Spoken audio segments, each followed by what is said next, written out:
கேள்விப்பட்டிருப்பீங்க. அவருடைய திருமணத்தை நபி ஸல்லல்லாஹு அலைஹி வஸல்லம் கேட்டுதான் அறிஞ்சுக்கிட்டாங்க. என்ன நறுமணம் பூசிக்கொண்டு கமல்கிறீர்களே, நல்ல மணக்குது, உங்கள்கிட்ட என்ன விசேஷம் என்று கேட்டால் நான் திருமணத்தை முடித்துக் கொண்டேன் அப்படின்னு சொல்லி அவங்க அறிஞ்சுக்கிட்டாங்க. அப்ப வலிமா கொடு, அவங்களுக்கு ஒரு விருந்து வைங்க. விருந்துங்கிறது ஒரு சந்தோஷமான ஒன்று. அப்ப வலிமா அழைப்புதல், அந்த அளவுக்கு திருமணத்தை எளிமைப்படுத்துறாங்க. இஸ்லாமிய அடிப்படையில் என்ன கிடையாது? ஆடல் கிடையாது, பாடல் கிடையாது, கூத்து கிடையாது, கும்மாளம் கிடையாது, மயிலாட்டம் கிடையாது, கரகாட்டம் கிடையாது, ஒயிலாட்டம் கிடையாது, வெடி, அதனுடைய உலக லௌகீகங்கள் எதுவும் கிடையாது. இதை பார்த்துதான் பகுத்தறிவுக்காரர்கள் இஸ்லாத்தை காதலிக்கிறாங்க.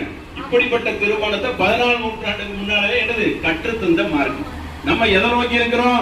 உலகத்தை நோக்கி இருக்கிறோம், போட்டி போடுவதை நோக்கி இருக்கிறோம், அவனை மிஞ்சிற அளவுக்கு இருக்கிறோம். மறுமையில உங்களுக்கு கேள்வி இருக்குது அல்லவா?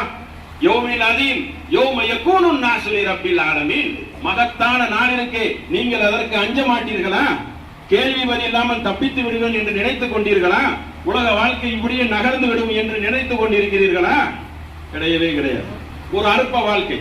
அப்ப நம்ம கல்யாணத்தை டைட் ஆகிட்டா, ஏகத்துக்கு செலவு பண்ணி ஆகிட்டா, ஏழை உடைய நிலைமை என்ன ஆகும்? அவனும் இந்த உலகனுடைய இதுக்கு ஆசைப்படுவான்.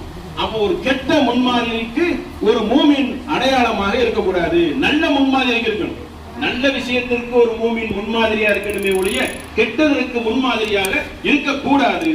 எனக்கு ஏழபாளைகள் வாழ்ற நாடு, அரபு நாடு மாதிரி எல்லாருமே கோடீஸ்வரங்க கிடையாது. அந்த கோடீஸ்வர நாட்டிலே என்ன செய்யறாங்க? இந்த சுண்ணத்தை பின்பற்றுறாங்க, அப்படியே பின்பற்றுறாங்க. விருந்து மட்டும் ஏகமா நடக்கும். அது பொருளாதாரத்துக்கு தக்கன மாதிரி. அவனிடம் பொருளாதாரம் கம்மியாக இருந்தா கம்மியா கொடுப்பான். அப்போ நோக்கம் என்ன மாதிரி இருக்கணும்? தீன் இருக்குதா? அந்த நான்கு நோக்கத்தில் தீன் இருக்குதா என்ற ஒரு பார்வை இருக்க வேண்டும். அடுத்து என்ன இருக்க வேண்டும்? திருமணத்தில் சிக்கனம் இருக்க வேண்டும், வீணற்ற செலவு இருக்கக்கூடாது. இருக்குதா இல்லையா?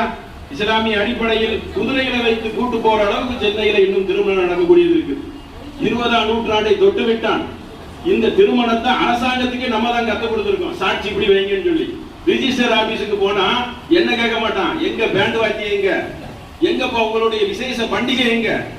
இந்த மாதிரி ஆடம்பரம் அதை கேட்க மாட்டான். வயசு என்ன, ஐவிக்னஸ் என்ன அப்படி கேட்போம். இந்த சட்டத்தை கற்றுக் கொடுக்கிறது இஸ்லாமிய மார்க்கம். இப்படிதான் திருமணம் செய்யணும் என்று அந்த வழிமுறையை தான் இங்க இருந்து அவங்க எடுத்துக்கிட்டாங்க, எல்லா சட்டத்தையும். அப்ப அப்படிப்பட்ட ஒரு இடத்தில் நாம இருக்கிறோம். எப்படி இருக்கிறோம்? பிறருக்கு கற்றுக் கொடுக்கிற இடத்திலையும், நல்ல போதனைகளை சொல்லக்கூடிய இடத்திலையும், நல்ல வழிமுறைகளை கடைபிடிக்கிற இடத்திலையும் எப்படி இருக்கிற மூமின்கள் முன்மாதிரியாக இருக்கணும். முன்மாதிரி இருக்க வேண்டியது ஒரு கடமை. அப்ப திருமணத்தை எப்படி நடத்தணுங்கிறது இந்த மாதிரி ஒரு ரொம்ப சிம்பிள். இதை விட சிம்பிளா இருந்தாலும் என்ன இல்லை, சிரமம் இல்லை. அவ்வளவு எளிமையா இருந்தாதான் மக்களுக்கு கஷ்டம் இருக்க.